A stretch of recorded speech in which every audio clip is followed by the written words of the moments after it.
તો આજનો જે આપણું સેશન છે એ આ ટોપિકના રિલેટેડ છે. મીડિયન, તેનો કોન્સેપ્ટ, મેરિટ ડિમેરિટ્સ એટલે ફાયદા મર્યાદા અને એની ગણતરી, મધ્યસ્થની સંકલ્પના, ખ્યાલ, ફાયદા મર્યાદા અને ગણતરી. આપણે શરૂઆત કરીએ છીએ એના કોન્સેપ્ટથી, એને અર્થથી. તો મધ્યસ્થ કોને કહેવાય અથવા મધ્યસ્થની સંકલ્પના શું છે? અહીંયા લખ્યું છે એ પ્રમાણે કે મધ્યસ્થ આપેલા પ્રાપ્તાંકોને ચડતા કે ઉતરતા ક્રમમાં ગોઠવ્યા બાદ મધ્યમાં આવેલું માપ, મૂલ્ય કે પ્રાપ્તાંક. હવે પ્રાપ્તાંક એટલે શું એ ઓલરેડી આપણે પેપર 1 માં જોઈ ગયા છે કે જ્યારે કોઈ સિરીઝ આપવામાં આવે, કોઈ સંખ્યા આપવામાં આવે ત્યારે દરેક સિરીઝમાં રહેલો અંક એ પ્રાપ્તાંક ગણાય છે. જેમ કે તમે મધ્યકની વાત કરીએ તો મધ્યકમાં તમને આવી એક કોઈ સિરીઝ આપી હોય કે 10, 12, 15, 17, 18, તો જે દરેક અંક છે સિરીઝમાં, જેમ કે 12, તો 12 એ પ્રાપ્તાંક છે, 18 તો એ પ્રાપ્તાંક છે.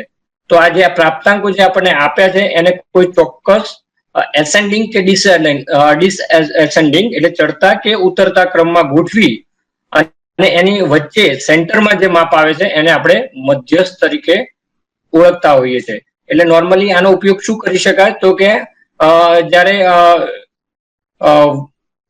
બધા જ પ્રાપ્તાંકો છે એની વચ્ચે કયો પ્રાપ્તાંક આવેલો છે, વચ્ચે કઈ માહિતી આવેલી છે, એને શોધવા માટે આપણે મધ્યસ્થનો નોર્મલી ઉપયોગ કરી શકીએ છીએ. આપણે હજી એની સંકલ્પનાને સમજવાનો પ્રયાસ કરીએ તો અહીંયા એક પ્રાપ્તાંકો ઉદાહરણ સ્વરૂપે આપણે લખેલા છે 6, 9, 12, 13 અને 8. હવે આપણે એની સંકલ્પના એટલે એના અર્થને ધ્યાનમાં રાખીને આ પ્રાપ્તાંકોને સમજવાનો પ્રયત્ન કરીએ. તો આ દરેક અંક જે છે એને આપણે પ્રાપ્તાંક તરીકે ઓળખીશું, જેમ કે 6, 9, 12, 13 અને 8 આ બધા જ પ્રાપ્તાંકો છે. તો આ પ્રાપ્તાંકોને શું કરવાનું છે? ચડતા કે ઉતરતા એટલે બંને ક્રમમાં ગોઠવવાનું નથી. તમે ચડતા ક્રમમાં ગોઠવી શકો અથવા એને ઉતરતા ક્રમમાં ગોઠવી શકો. બેમાંથી કોઈ પણ એક ક્રમ તમારે પસંદ કરી અને પ્રાપ્તાંકોને ગોઠવવાના રહેશે. તો અહીંયા આપણે જોઈએ ચડતો ક્રમ એટલે શું? તો નાની સંખ્યાથી મોટી સંખ્યા તરફ જવાનું. નાની સંખ્યા એટલે ઉદાહરણ, આ પ્રાપ્તાંકો સિવાયનું ઉદાહરણ લઈએ તો નાની સંખ્યા કોને કહેવાય તો કે 0, એનાથી મોટી 1, એનાથી મોટી 2, 3, 4, 5 એમ ક્રમશઃ જે મોટી સંખ્યા હોય તે તરફ તે દિશામાં આપણે જવાનું થાય. તેને આપણે ચડતો ક્રમ કહીએ છીએ. પણ આપેલા પ્રાપ્તાંકોને ચડતા ક્રમમાં ગોઠવવાના છે. એવું નહીં કે 0, 1, 2, 3, 4, 5 એ રીતે ગોઠવવાના નથી. પણ જે પ્રાપ્તાંકો આપ્યા છે એમાં સૌથી નાનો પ્રાપ્તાંક કયો, એનાથી મોટો કયો, એના પછીનો મોટો કયો, એના પછીનો મોટો કયો, એમ ક્રમશઃ આપણે નાના પ્રાપ્તાંકથી મોટા પ્રાપ્તાંક તરફ જ્યારે આખી સિરીઝને ગોઠવીએ ત્યારે આપણે કહી શકીએ કે આ પ્રાપ્તાંકોને આપણે ચડતા ક્રમમાં ગોઠવ્યા છે. તો આ ઉદાહરણના સંદર્ભમાં જોઈએ તો સૌથી નાનો પ્રાપ્તાંક કયો છે તો કે 6. તો સૌથી પહેલા આપણે પ્રાપ્તાંક મૂકવો પડે 6. એના પછી એનાથી મોટો, 6 થી મોટો પ્રાપ્તાંક કયો તો અહીંયા 8. 8 થી મોટો પ્રાપ્તાંક કયો છે તો કે 9. 9 થી મોટો પ્રાપ્તાંક કયો 12. અને 12 થી મોટો પ્રાપ્તાંક કયો છે 13. તો આ રીતે જ્યારે આપણને પ્રાપ્તાંકો આપેલા હોય તો એ પ્રાપ્તાંકનો મધ્યસ્થ નક્કી કરતા પહેલા આપણે તે પ્રાપ્તાંકોને ચડતા ક્રમમાં કે ઉતરતા ક્રમમાં ગોઠવવા પડે. અત્યારે આપણે પ્રાપ્તાંકોને ચડતા ક્રમમાં ગોઠવ્યા છે એટલે નાના પ્રાપ્તાંકથી મોટા પ્રાપ્તાંક તરફ આપણે ગયા છીએ.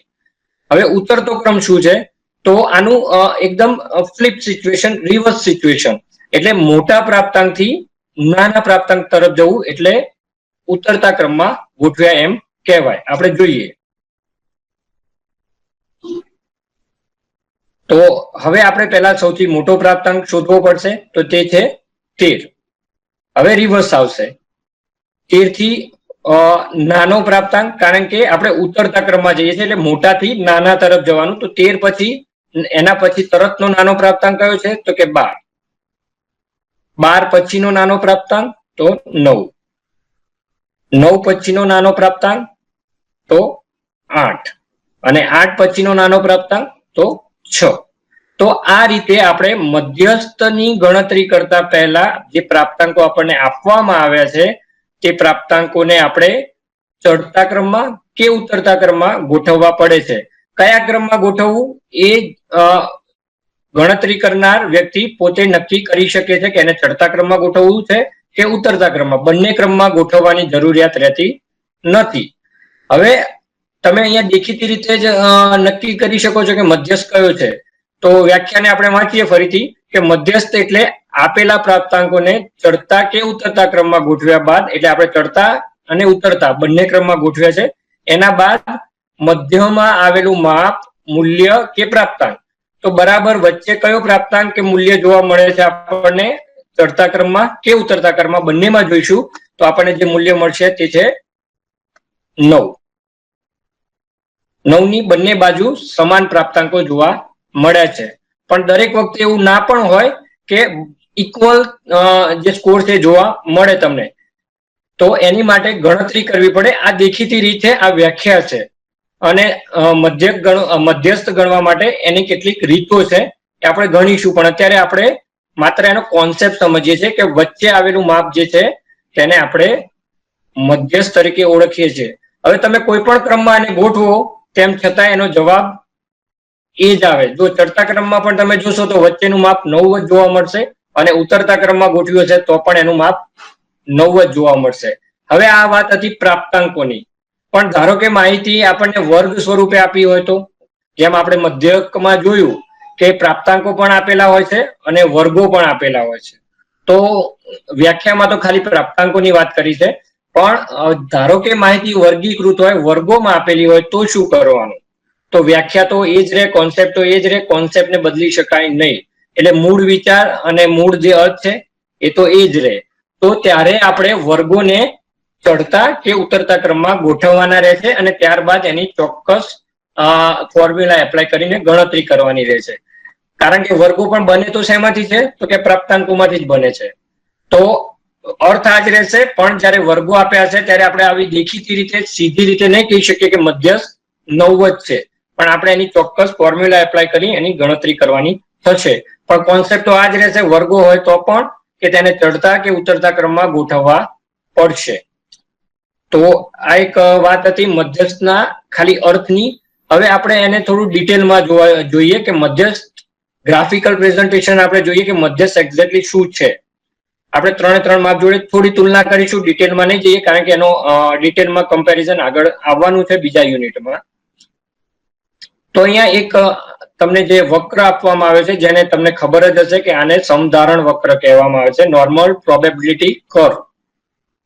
આ સમધારણ વક્ર છે, વચ્ચે જે સેન્ટરમાં દેખાય છે એને આપણે મધ્યસ્થ તરીકે ઓળખીએ છીએ. હવે 3 માપને આપણે આગળની માહિતીના સંદર્ભમાં જોઈશું. આગળ જે આપણે ઉદાહરણ હતું એના સંદર્ભમાં જોઈએ છે. તો પહેલા આપણે મધ્યક જોઈએ. મધ્યક, તો એનો ગ્રાફ કંઈક આવો બને છે. એનું જે આપણે આગળ પ્રાપ્તાંકો હતા એના મધ્યક ગણ્યો તો એનો જવાબ આવ્યો છે 9.6. તો સેન્ટરથી થોડો આગળની દિશામાં ગ્રાફિકલ દેખાય છે આપણને. 0.6 થોડો આગળ છે. આપણો મધ્યસ્થ ઓરિજિનલ 9 છે, તો 9 થી થોડું સરાસરી વધારે દેખાય છે, એટલે થોડી ધન દિશા તરફ એનો ગ્રાફ વળેલો છે. તો મધ્યસ્થ શું હોય? તો બંને આપણે કીધું કે બરાબર વચ્ચે આવેલું મૂલ્ય કે પ્રાપ્તાંક છે, તો એની બંને બાજુ નોર્મલ કન્ડિશન હોય તો 50-50% પ્રાપ્તાંકો ફેલાયેલા હોય. તો મધ્યસ્થ આપણો અત્યારે કયો છે? તો કે 9. અને એની બંને બાજુ આપણે આગળની સિરીઝમાં જોયું તો બંને બાજુ 50-50 પ્રાપ્તાંકો જોવા મળે છે. એ સ્ટાન્ડર્ડ કન્ડિશન છે. અને મોડ એટલે બહુલક. તો આપણો બહુલક આપણે આગળની ગણતરી કરી છે એના ઉપરથી કહીએ છીએ તો બહુલક મળે છે 7.8. એટલે મધ્યસ્થ કરતા થોડો ઓછો મળે છે, તો ઋણ દિશામાં એનો ગ્રાફ જતો જોવા મળે છે. તો આ મધ્યસ્થ અને બહુલકની નોર્મલ આપણે કમ્પેરિઝન જોઈ છે કે દરેકના એક જ સરખા પ્રાપ્તાંકો છે, પણ તેમ છતાં વેરિએશન જોવા મળે છે. તો વેરિએશનના માપો આની માટે જ આપણે શીખવાના છે કે વેરિએશનના કારણ શું છે અને કેટલું વેરિએશન છે બધામાં. તો જ્યારે વેરિએશન +or-1 થી ઓછું હોય, +or- એટલે +1 અથવા -1 થી ઓછું હોય તો એ જે પ્રાપ્તાંકો છે એ વિશ્વસનીય કહી શકાય, કે જે પ્રાપ્તાંકો મળ્યા છે એ વિશ્વાસપાત્ર છે. તો આની વચ્ચેનો ગેપ કેટલો હોવો જોઈએ એવો પ્રશ્ન આપણા મગજમાં થાય તો એનો મતલબ એવો છે કે મીન અને મીડિયન એ બંનેનો ડિફરન્સ તમે જુઓ તો 0.60 છે. તો એનો મતલબ એવો છે કે મીન અને મીડિયનના સંદર્ભમાં પ્રાપ્તાંકો વિશ્વાસપાત્ર છે. પણ મીન, મીડિયન અને મોડ જ્યારે કમ્પેર કરો તો ઓલમોસ્ટ 2.50 જેવો 2.20 જેવો ગેપ આવે છે, એટલે ±1 થી વધુ ગેપ જોવા મળે છે. તો એ સંજોગોમાં આપણે કહીએ કે બહુલકના સંદર્ભમાં આ પ્રાપ્તાંકો ઓછા વિશ્વસનીય છે. વિશ્વસનીય છે એવું ના, અવિશ્વસનીય છે એવું ના કહેવાય, પણ ઓછા વિશ્વસનીય છે. તો ત્રણેયની કમ્પેરિઝન હતી મધ્યસ્થના સંદર્ભમાં, અને પ્રાપ્તાંકો કેવી રીતે ફેલાયેલા છે એનું ગ્રાફિકલ ઓવરવ્યુ આપણે જોયું. હજી આગળ જોઈએ આપણે તો મધ્યસ્થના ફાયદા શું છે.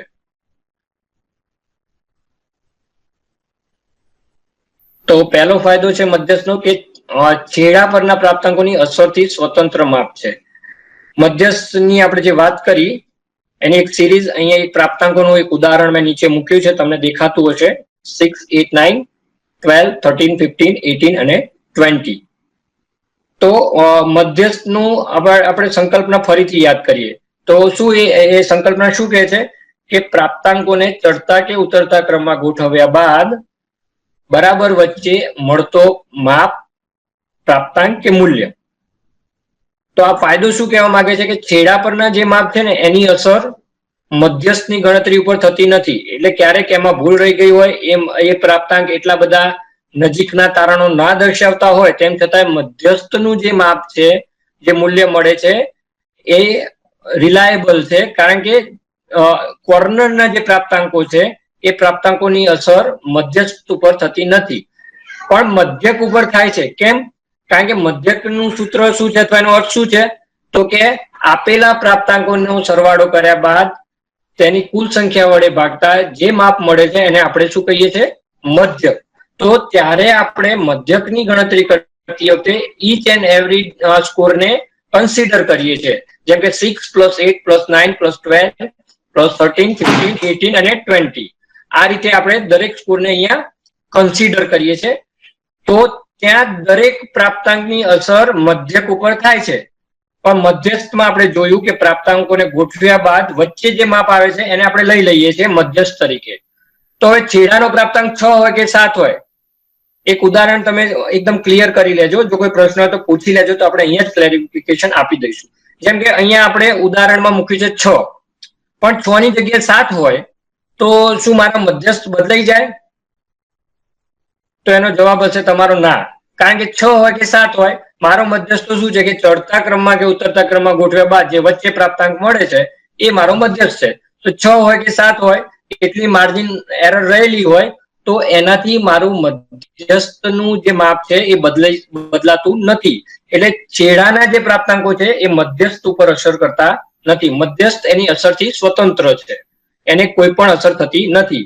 એ પછી ઓછી સાઈડનો એટલે લઘુત્તમ સાઈડની વાત હોય કે મહત્તમ સાઈડની વાત, જેમ કે 20 ની જગ્યાએ 25 હોય, ધારો કે કોઈ વેલ્યુ 25 છે પણ મેં 20 લખી દીધી છે, તેમ તો પણ મારું મધ્યસ્થનું માપ તો એ જ રહેશે. એટલે બંને છેવાડાના પ્રાપ્તાંકો જે છે એની અસર મધ્યસ્થના ગણતરી અથવા મૂલ્ય ઉપર થતી નથી. આ એનો ફાયદો છે. પણ મધ્યક ઉપર થાય, ધારો કે 20 ની જગ્યાએ 25 મૂકવામાં આવે અને 6 ની જગ્યાએ 7 મૂકવામાં આવે ને તો મધ્યસ્થનો જવાબ બદલાઈ જાય. મધ્યકનો જવાબ બદલાઈ જાય છે, કારણ કે મધ્યકમાં દરેક પ્રાપ્તાંકોનો સરવાળો કરવાનો હોય છે.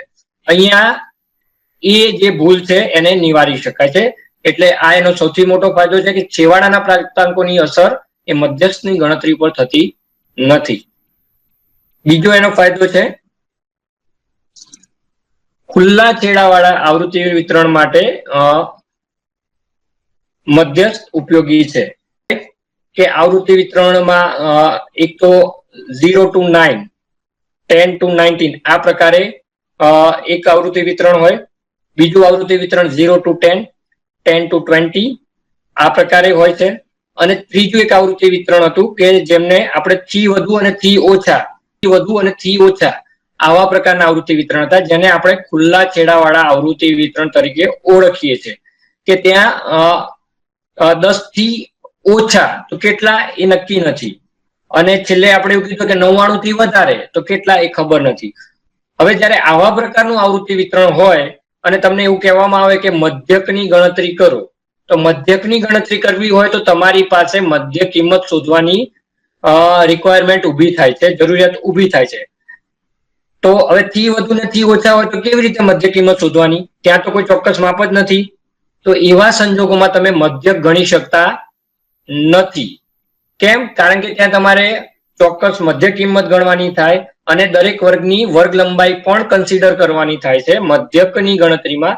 તો જ્યારે ખુલ્લા છેડાનો મતલબ મેં તમને કીધું કે થી વધુ કે થી ઓછા આવા પ્રકારના આવૃત્તિ વિતરણ હોય ત્યારે એને આપણે ખુલ્લા છેડાવાળા આવૃત્તિ વિતરણ તરીકે ઓળખીએ છીએ.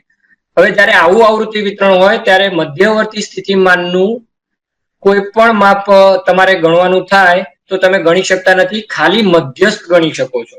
9 થી લેસ ધેન 9 એટલે 9 થી ઓછા. અને એવી રીતે પછી વચ્ચે પાછા તમને વર્ગો આપવામાં આવ્યા હોય કે 10 થી 19, 20 થી 29 આ પ્રમાણે હોય અને છેલ્લે પછી 99 થી વધુ. આવું આવૃત્તિ વિતરણ આપવામાં આવ્યું હોય અને તમને પછી એવું કહેવામાં આવે કે મધ્યવર્તી સ્થિતિમાનનું યોગ્ય માપની ગણતરી કરો. ત્યાં તમને સ્પષ્ટતા કરવામાં ના આવે કે મધ્યક ગણો, મધ્યસ્થ ગણો કે બહુલક ગણો. ત્યારે તમારે માત્ર ને માત્ર મધ્યસ્થ સિવાય બીજું કોઈ પણ માપ ગણી શકાતું નથી. તો મધ્યસ્થ એ ખુલ્લા છેડા વાળા આવૃત્તિ વિતરણની ગણતરી માટે ખૂબ જ ઉપયોગી છે, કારણ કે ત્યાં ચડતા ને ઉતરતા ક્રમમાં ગોઠવ્યા બાદ જે વચ્ચેનું વર્ગ આવે એને જ આપણે ધ્યાનમાં લેવાનું થશે. એટલે બાકીના ઉપરના વર્ગો, છેડાના વર્ગો ને નીચેના વર્ગો કોઈ અસર કરશે નહીં. અને ખુલ્લા છેડા વાળું આવૃત્તિ વિતરણ ઉપર અને છેલ્લે આપણને નોર્મલી આપવામાં આવે છે. તો ઉપરનો વર્ગ અને નીચેનો વર્ગ તો આપણા કોઈ કામમાં આમ પણ ગણતરીના દ્રષ્ટિએ કામમાં આવવાનો નથી. તો આ લોજિકના આધારે આપણે એવું કહી શકીએ કે જ્યારે આ પ્રકારના આવૃત્તિ વિતરણ હોય ત્યારે મધ્યસ્થ એ ગણતરી માટે ઉત્તમ માપ છે. ત્રીજો એનો ફાયદો છે કે માત્ર અવલોકનના આધારે પણ મધ્યસ્થ નક્કી કરી શકાય છે. આગળના આપણે ઉદાહરણમાં જોયું કે ખાલી જોઈને જ ખબર પડી જાય, ઉતરતા ક્રમમાં અને ચડતા ક્રમમાં પ્રાપ્તાંકો ગોઠવ્યા તો જોઈને જ ખબર પડી જાય કે મધ્યસ્થ શું છે? 9. તો પ્રાથમિક દ્રષ્ટિએ આપણે મધ્યસ્થ નક્કી કરી શકીએ છીએ. એટલે જ્યારે ઓછી માહિતી હોય, નાની માહિતી હોય ત્યારે વધારે પડતી ગણતરી કરવી પડતી નથી અને એક જ અવલોકનના આધારે આપણે મધ્યસ્થની કિંમત ઇઝીલી નક્કી કરી શકતા હોઈએ છીએ. આ ઉપરાંત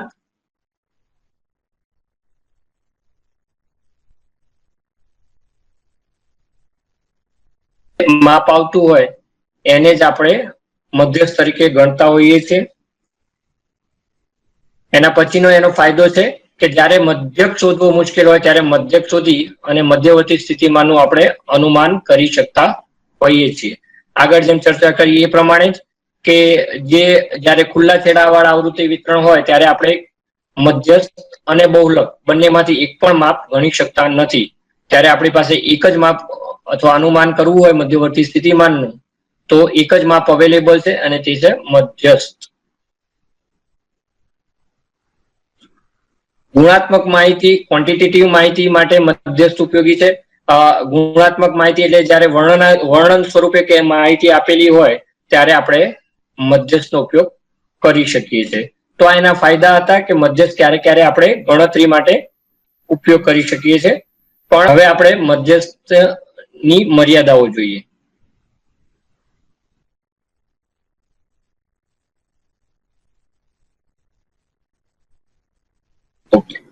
પહેલી લિમિટેશન છે કે મધ્યક કરતા ઓછું સ્થિર માપ છે, સ્ટેબલ નથી. ઓછું સ્થિર કેમ? તો જે એની ફાયદા હતું એ જ એની મર્યાદામાં આપણે એને કન્સિડર કરી શકીએ છીએ, કારણ કે દરેક પ્રાપ્તાંકને અહીંયા સમાવેશ કરવામાં આવતો નથી. માત્ર ગોઠવણીના આધારે, રેન્જના આધારે આપણે મધ્યસ્થ નક્કી કરી દઈએ તો એ દરેક પ્રાપ્તાંકનું પ્રતિનિધિત્વ ના કરતો હોય. એ ખાલી એના વેલ્યુના આધારે જ નક્કી થઈ જાય છે, મૂલ્યના આધારે જ નક્કી થઈ જાય છે, કારણ કે એનું મૂલ્ય વચ્ચે આવે છે. જ્યારે મધ્યક એ શું છે? મધ્યકની કમ્પેરિઝનમાં જોઈએ તો મધ્યકમાં દરેક પ્રાપ્તાંક પોતાનું પ્રતિનિધિત્વ કરે છે ગણતરીમાં, કારણ કે દરેકનો સરવાળો કરવામાં આવે છે. અહીંયા એવી કોઈ પણ પ્રકારની પ્રોસિજર ફોલો કરવામાં આવતી નથી. એટલે મધ્યકની કમ્પેરિઝનમાં આ માપ એટલું પ્રતિનિધિત્વ કરતું નથી, સ્ટેબલ નથી એ માપ, કે બધા સમૂહનું રિપ્રેઝન્ટેશન કરે એવું કહી શકાય નહીં. ત્યાર પછી છે કે ઓછી માહિતી કે પ્રાપ્તાંકો માટે જ ઉપયોગી છે. અહીંયા તમે એની વ્યાખ્યા ફરીથી યાદ કરીએ તો શું છે, તો કે પ્રાપ્તાંકોને ચડતા કે ઉતરતા ક્રમમાં ગોઠવવા. બરાબર. તો જ્યારે બહુ બધી માહિતી હોય, ધારો કે 5000 પ્રાપ્તાંકો હોય અને એને ચડતા કે ઉતરતા ક્રમમાં મેન્યુઅલી ગોઠવવા ના થાય, ત્યારે મધ્યસ્થ એ કંટાળાજનક બની જાય છે. હા, આપણી પાસે ટેકનોલોજી છે, આપણે કમ્પ્યુટરમાં એન્ટ્રી કરી અને સિંગલ ક્લિક થી એને ચડતા કે ઉતરતા ક્રમમાં ગોઠવી શકીએ છીએ. જ્યારે મેન્યુઅલી ગણતરી કરવાની થાય ત્યારે જો માહિતી બહુ લાંબી હોય, બહુ વધુ પડતા પ્રાપ્તાંકો હોય, ત્યારે આપણે આનો ઉપયોગ ટાળતા હોઈએ છીએ, નથી કરી શકતા. એટલે જ્યારે ઓછા પ્રાપ્તાંકો હોય ત્યારે જ મધ્યસ્થ ઉપયોગી છે. વધુ પ્રાપ્તાંકો હોય ત્યારે આ ગણતરી એકદમ એવું કહેવાય કે લેન્ધી બની જાય છે, અથવા બને ત્યાં સુધી કોઈ પણ વ્યક્તિ આની ગણતરીનો ઉપયોગ કરવાનું ટાળતા હોય છે. તો ઓછી માહિતી માટે જ ઉપયોગી છે. વધુ માહિતી અથવા વધુ પ્રાપ્તાંકો માટે મધ્યસ્થ ઉપયોગી નથી અથવા ઓછું ઉપયોગી છે. ત્યારબાદ છે આપણે જે મધ્યસ્થમાં વાત કરીએ એમ કે બધા જ પ્રાપ્તાંકોનો સમાવેશ કરવામાં આવતો નથી, જે એની મર્યાદા છે, અને એના કારણે તમામ પ્રાપ્તાંકોનું પ્રતિનિધિત્વ ધરાવે છે એવું આપણે કહી શકીએ નહીં. આ ઉપરાંત આની એક બીજી મર્યાદા છે જે આપણે અહીંયા લખી નથી, પણ જે આગળ એને ફાયદામાં આપણે કીધું હતું કે છેડાના જે પ્રાપ્તાંકો છે એની અસર આની ઉપર થતી નથી. પણ હવે એની મર્યાદાની જયારે આપણે વાત કરતા હોઈએ અને છેલ્લી મર્યાદા છે એના સંદર્ભમાં જ વાત કરીએ તો છેવાડાના જે પ્રાપ્તાંકો છે, છેડા અંતે આવતા પ્રાપ્તાંકો છે, એને ધ્યાનમાં લેવામાં આવતા નથી, જેથી આ માપ એટલી ચોકસાઈ દર્શાવી શકે નહીં. ભલે 6 છે, પણ 6 તો છે ને, તો એની વેલ્યુ તો છે, પણ એની વેલ્યુની અહીંયા અસર નથી થતી, જેના કારણે આપણે જે મધ્યસ્થનું માપ નક્કી કરીશું એ ક્યાંક એ સમગ્ર ડેટા અથવા સમગ્ર પ્રાપ્તાંકોની માહિતીનું રિપ્રેઝન્ટેશન કરે છે એવું કોન્ફિડન્સથી આપણે કહી શકતા નથી. આ ગણતરીના આધારે આપણે એવું કહી શકીએ કે મધ્યસ્થ આટલો છે અને વચ્ચે આવતા પ્રાપ્તાંકો આ છે, એની આજુબાજુ બીજા બધા પ્રાપ્તાંકો વિતરિત થયેલા છે. પણ જ્યારે વિશ્વસનીયતાની વાત આવે કે વિશ્વસનીય છે કે નહીં, ત્યારે આપણે એવું કહી શકીએ કે એના છેવાડાના પ્રાપ્તાંકો આની અંદર કોઈ અસર કરી શકતા નથી અથવા એને ગણવામાં આવતા નથી, જેના કારણે આ માપ એટલું બધું રિલાયબલ ના કહી શકાય. બીજા બે માપની કમ્પેરિઝનમાં રિલાયબલ નથી એવું નહીં, પણ મધ્યસ્થ અને બહુલકની કમ્પેરિઝનમાં આ માપ ઓછું રિલાયબલ છે, કારણ કે છેવાડાના પ્રાપ્તાંકોનો આમાં સમાવેશ કરવામાં આવતો નથી એટલા માટે. તો આ એની 4 મર્યાદાઓ હતી મધ્યસ્થની.